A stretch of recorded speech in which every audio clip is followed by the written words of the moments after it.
Sunat kalau kita bangun pagi, bukan bangun pagi lah, sebelum subuh. Kalau bangun pagi ke tak sampai subuh. Kita bangun waktu tidur tu, pukul 4, pukul 3, pukul 4 ke 4.30, pukul 5 kita bangun tu. Kita bangun lepas baca doa bangun tidur tu kan, buka jendela. Sunat kita baca ayat 190 daripada surah Al-Imran. Atau dia push nak suntik kan tadi.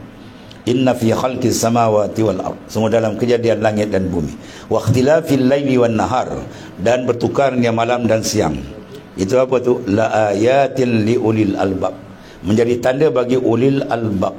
Jadi orang yang duduk dalam makam lub, ya, tu nak istilah subi. Qalbi juga, tapi nama dia diubah sebab makam dia naik atas sikit, diubah nama.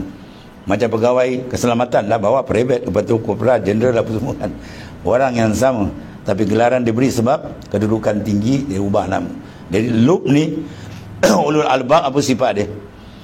Duduk makam ni, alladzina yadhkurunallaha qiyaman wa qu'udan wa ala junubihim. Dia sentiasa mengingat Allah dalam keadaan dia berdiri, dia duduk, dia baring. Kemudian wa yatafakkaruna fi khalqis samawati wal ard, dia tafakkur tentang kejadian langit bumi. Dia murakabah dan akan benda tu. Ini di antara orang duduk dalam makam lub, ulil albab. Jadi hati dia sentiasa dengan Tuhan. Dia ingat, dia duduk, dia berdiri, dia bangun, dia bercakap semua, qalbi dia ma'allah. Ya, itu adalah jelas daripada Al-Quran menunjukkan kehebatan cahaya dalam tu bila terang, masya-Allah.